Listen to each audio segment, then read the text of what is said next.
ফজরের সালাতের পরে ঘরে ঢুকেই আম্মাজান আয়েশাকে জিজ্ঞেস করতেন কোনো খাবার আছে? আম্মাজান আয়েশা যদি বলতেন আছে, তিনি সেটা খেতেন। কোনোদিন যদি বলতেন না ইয়া রাসূলুল্লাহ ঘরে তো খাবার নাই, তখন রাসূল সাল্লাল্লাহু আলাইহি ওয়াসাল্লাম বলতেন ফাইন্নী সাইম, অসুবিধা নাই, খাবার যেহেতু নাই আমি রোজা রেখে দিলাম। কত ইজি গোয়িং। আচ্ছা আমরা হলে কি করতাম বলেন তো? ফজরের পরে ঘরে গেছেন আপনি, বড় সাহেব না, এবার যাওয়ার পরে জিজ্ঞেস করছেন কি আছে খাবার দাও, যদি বলে ঘরে কিছু নাই, কি বলবেন দেখি, কয়েকটা উত্তর আসুক।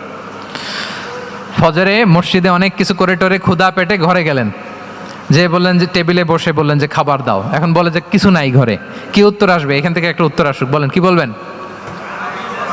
হ্যাঁ খবর আছে, এই তো। এদিকে বলেন আপনি কি বলবেন? আপনারা আলহামদুলিল্লাহ বলে না, কিন্তু বাসায় বলে না।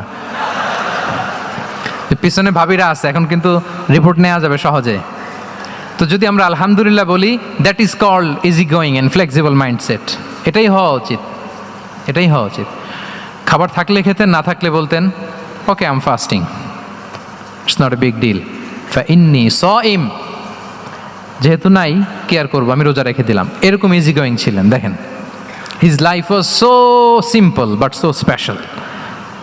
মুহাম্মদ সাল্লাল্লাহু আলাইহি ওয়াসাল্লাম।